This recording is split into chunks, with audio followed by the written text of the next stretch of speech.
out! And what did you say to me? Fly home, buddy. I work hard. What if the bad guy actually won? Picture this. Syndrome from The Incredibles beating the Parr family, or Lord Farquaad from Shrek finally getting his perfect kingdom. It feels strange to think about, but also kind of interesting. We're so used to seeing the hero win that we never stop to ask what would happen if things went the other way. Movies from Pixar and DreamWorks almost always end with a happy message. Good wins, bad loses, and everyone learns a life lesson. Pixar's movies like Toy Story or Finding Nemo show us the power of friendship and family. DreamWorks, with movies like Kung Fu Panda and How to Train Your Dragon, mixes in humor and adventure to teach the same idea. If you believe in yourself, you'll come out on top. But what if that changed? What if the villain's plan actually worked? Would these movies still feel inspiring? Or would they suddenly seem darker, maybe even more real? In this video, we'll imagine a world where the villains of Pixar and DreamWorks actually win. We'll look at how those endings would change the stories, the emotions, and the lessons we take away. Because sometimes thinking about the bad ending makes us appreciate the good ones even more. Pixar movies have a special way of mixing fun stories with deep emotions. They're full of life lessons that make both kids and adults think. But what if those lessons came from the villain's side? What if Pixar's bad guys, like Syndrome, Lotso, or even Hopper, actually won? Take The Incredibles. Syndrome wanted to make everyone super so that no one would be special anymore. If he had succeeded, the world would have lost its heroes. That ending would show what happens when jealousy and resentment take over. A world where greatness doesn't exist because everyone is forced to be the same. It's a darker message, but it also makes us think about how much we need real heroes and individuality. Or think about Lotso from Toy Story 3. If he had won, the toys would have stayed trapped in the daycare, stuck in an endless cycle of chaos. That would turn the movie from a story about friendship and loyalty into one about control and bitterness. Pixar is known for emotional endings, so they might have still found a way to make it meaningful. Maybe showing how fear can take over when love is lost. Even in Finding Nemo, imagine if the ocean stayed a place of fear because Marlin never found his son.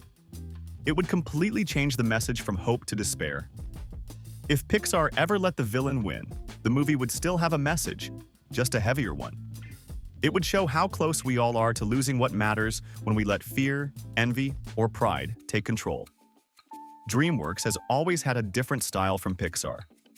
Their movies mix sarcasm, humor, and big personalities. They're not afraid to poke fun at fairy tales or flip old ideas upside down.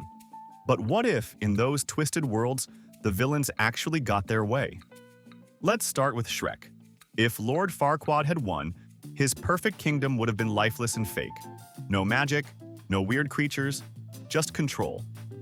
The movie that's all about being yourself would turn into a warning about what happens when we try to erase everything different. It would still be funny in that dark, DreamWorks way, but the message would be a lot colder. Now think about Megamind.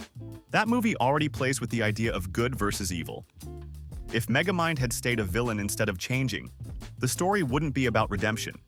It'd be about loneliness. He would have ruled a city that feared him, proving that being the bad guy might give you power, but not happiness. In Kung Fu Panda, if Tai Lung had beaten Po, the Valley of Peace would have been ruled by pride and anger. That ending would show what happens when strength matters more than balance. A world where no one believes in themselves anymore. And in How to Train Your Dragon, if the humans had wiped out the dragons, it would have been a victory that feels like a loss. Hiccup's growth, the friendship with Toothless, all of it would disappear. DreamWorks would probably keep the humor, but under it, you'd feel the emptiness. Their villains winning wouldn't just be evil wins.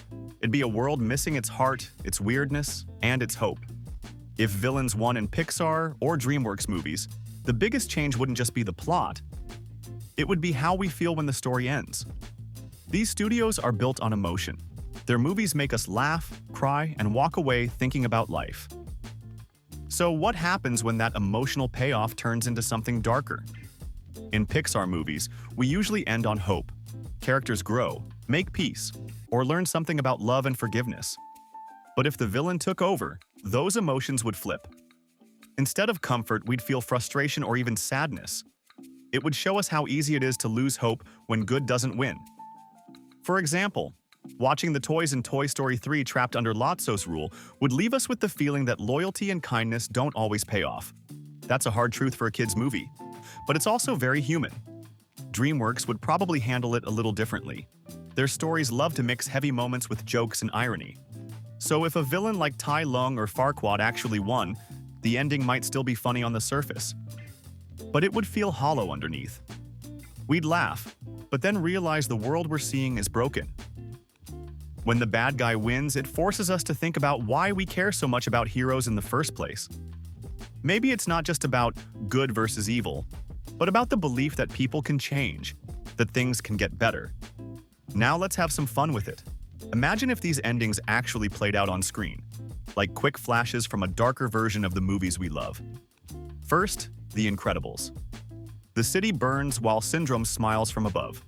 His plan worked, everyone's super, and no one's special anymore. The heroes are gone, and chaos rules. Then, Toy Story 3. Lotso stands on the playground, ruling over the broken toys. Woody's hat lies in the dirt. Friendship didn't win this time. Control did. In Shrek, the swamp is gone. Farquaad finally has his perfect kingdom, but it's empty. Everyone looks the same, talks the same, smiles the same. There's no laughter, just silence pretending to be happiness. In Kung Fu Panda, Po never learns Kung Fu. Tai Lung holds the dragon scroll, and fear spreads through the valley. The light fades, replaced by pride and anger. And in How to Train Your Dragon, the sky is quiet. The dragons are gone. Hiccup stands on a cliff, realizing victory feels more like loss. Each of these endings flips the message we're used to hearing. Instead of love conquers all, we get what happens when it doesn't. It's dark, yes, but it also reminds us why the original endings matter so much. Seeing these worlds broken makes the real stories hit even harder. So, what if the villains really did win? When we look at these alternate endings, it's clear that the heart of Pixar and DreamWorks movies isn't just about good guys beating bad guys. It's about what those victories mean. If the villains had won, the stories wouldn't just feel darker, they'd feel empty. We'd lose the hope, the humor, and the moments that remind us people can change, love can win, and the world can still surprise us. The heroes in these movies don't just save the day, they show us how to stay kind when it's easier not to, how to believe when things look impossible, and how to keep going even when you're scared. Letting the villains win helps us see how fragile those values really are. It makes the happy endings feel earned, not automatic. Because at the end of the day, we don't watch these movies just to see who wins. We watch them to remember why it matters.